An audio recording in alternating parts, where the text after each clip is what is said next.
সকাল বন্ধুরা, welcome back to my channel. আশা করছি তোমরা সকলে খুব ভালো আছো, সুস্থ আছো, আর আমরাও খুব ভালো আছি। তোমরা যে যেখান থেকে আজকের আমার এই ব্লগটা দেখছো, তোমাদের সকলকে অনেক অনেক ধন্যবাদ আর ভালোবাসা জানিয়ে আজকের ব্লগটা আমি শুরু করছি। সকালবেলায় মামাম ঘুম থেকে ওঠার পরই ওর দাদু ভাই কিন্তু ওকে পড়াতে বসে গেছিল, ওই আর কি খেলার ছলে।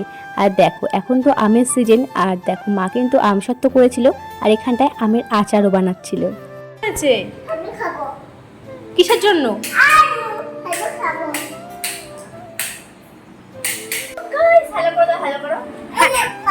মামামের প্রথম বছরের জন্মদিনে ও যেমনি ভয় পেয়েছিল কেক দেখে, আগুন দেখে, কিন্তু তার পরপরই না কেক দেখে ভীষণ খুশি হয়ে যায়। ওটাকে বলে হ্যাপি, মানে কেকটাকে বলে ও হ্যাপি, কারণ হ্যাপি বার্থডে সময় কাটা হয়, তাই জন্য কেকটার নাম হলো ওর কাছে হ্যাপি।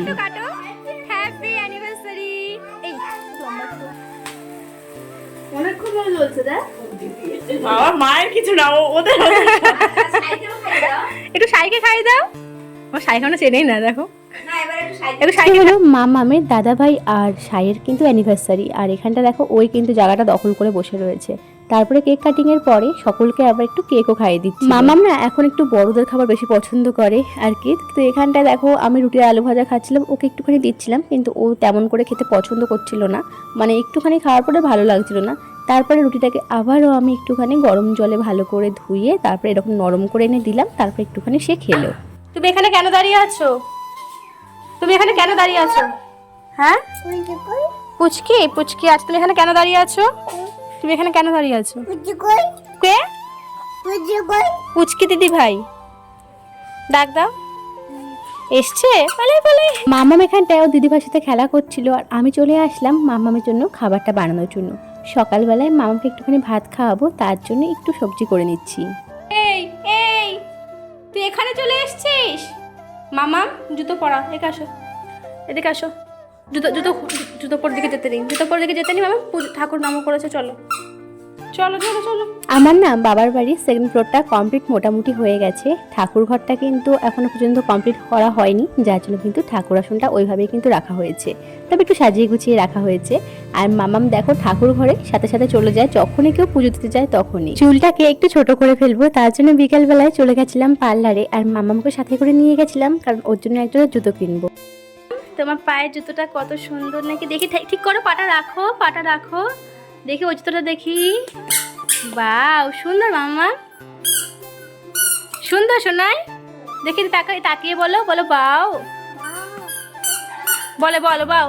ঘুরতে যাওয়ার মাত্র আর হাতে গোনা রয়েছে একদিন, তার জন্য কিন্তু ব্যাগপত্র যা যা নেব সমস্ত কিছু এমন করে খাটের মধ্যে সাজিয়ে নিয়েছিলাম।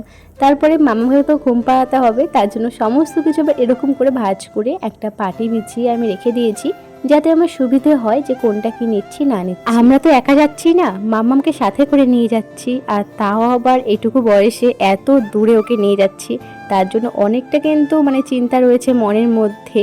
তো তার জন্য কি কি নিচ্ছি না নিচ্ছি সমস্তটা তোমাদের সঙ্গে আলাদা একটা ব্লগে আমি শেয়ার করে দেবো, যে মামামকে ওখানটায় নিয়ে গিয়ে মানে কেমন করে কি খাওয়াচ্ছি না খাওয়াচ্ছি। বাজারে যখন গেছিলাম না, এই যে টিপের পাতাটা কিনেছিলাম, এই ফুলটা নিয়েছি, একটা সানস্ক্রিন নিয়েছি, মামামের জন্য জুতো নিয়েছি, একটা লালাপোষ নিয়েছি মামামের জন্য, কারণ ওকে যখন খাওয়াই না এই লালাপোষটা পরিয়ে খাওয়াই, তো গলার মধ্যে ওকে দিয়ে তারপরে খাওয়াই, যার জন্য এটা নিয়েছিলাম। ঘুরতে যাচ্ছ? হ্যাঁ, একটা হাইফাই করে দাও মাকে, হাইফাই করো, দেখবে পারে, হাইফাই করে দাও মামা। আরে ঘুরতে যাবে, এখন করবে না মামা, মামা না মামা, ওটা না। দেখো পরের দিন সকালবেলায় মনটা কিন্তু ভীষণ আনন্দ রয়েছে আমার, কারণ আজকে কিন্তু আমরা যাব ঘুরতে। তো তার জন্য সকাল থেকে কিন্তু মামামের জন্য যেসব খাবারগুলো আমি ওখানটায় নিয়ে যাব সমস্তটা এখানটায় রেডি করছি। মামাম এখানটায় সকালবেলায় খেলা করছিল, আর আমি ওর জন্য খাবার দাবারগুলো ভাবছিলাম বানিয়ে নেব। তার আগে এখানটায় দেখো মাংস হবে বাড়িতে, যার জন্য কিন্তু মাংসের জন্য সমস্ত কিছু আমি রেডি করছিলাম। আর আজকে মটনটা আমি করব, কারণ মাকে বললাম আমিই করে দাও। আর চুনো মাছের ঝাল করেছিলাম, আর মায়ের দিকটা দেখো মামাকে স্নান করিয়ে দিচ্ছিল। মটনটা না আমি খাই না, আর গন্ধ আমার একদমই পছন্দ হয় না, ধোয়া ছোঁয়ার বাইরে আমি এতদিন ছিলাম, কিন্তু এখন তো মামাকে খাওয়াতে হবে, একটু বড় যখন ও হবে, আর মামার পাপার জন্য মানে রান্না করতে হবে, তার জন্য কিন্তু এখন থেকে একটু একটু করে শিখে নিচ্ছি।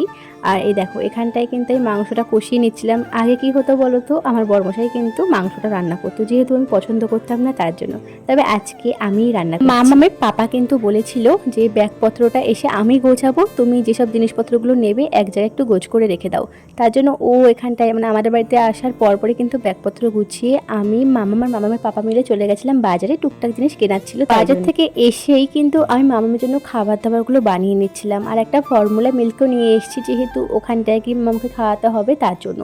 আর খাবারগুলো কিন্তু আমি কয়েকদিন আগেই বানিয়ে রাখতে পারতাম, কিন্তু যেহেতু ওখানটায় 8-9 দিন থাকবো তার জন্য এত আগে আর বানিয়ে রাখিনি। যেদিনকে যাচ্ছিলাম সেদিনকেই বানিয়ে নিয়েছিলাম যাতে খাবারগুলো একটু ভালো থাকে। হোমমেড সারিলাক বানিয়ে নিচ্ছিলাম, আর হোমমেড সারিলাক কি বলতো অনেকদিন রাখলে না একটু নষ্ট হয়ে যাওয়ার সম্ভাবনা থাকে, তার জন্য আমি অল্প করেই বানিয়েছিলাম, যে কদিন ওখানে থাকবো সেরকম মতনই বানিয়েছিলাম। আর যেদিনকে যাচ্ছিলাম সেদিনকেই বানিয়ে আমার পাপা না এখানটা সমস্ত ব্যাগগুলো ওয়েট করে নিচ্ছিল, কারণ ফ্লাইটে যাব যার জন্য। আর আমিও দিকটায় মামামের জন্য খাবারগুলো বানিয়ে চালুনি দিয়ে চেলেও নিয়েছিলাম। মামামের জন্য 2টো সারিলাক বানিয়েছিলাম। আর হ্যাঁ, আমাদের কিন্তু রাতের ডিনারও কমপ্লিট হয়ে গেছিলো। আমরা ডিনার করে ওই কয়েক ঘন্টা শোবো, মাঝরাতে উঠে আমাদের বেরোতে হবে।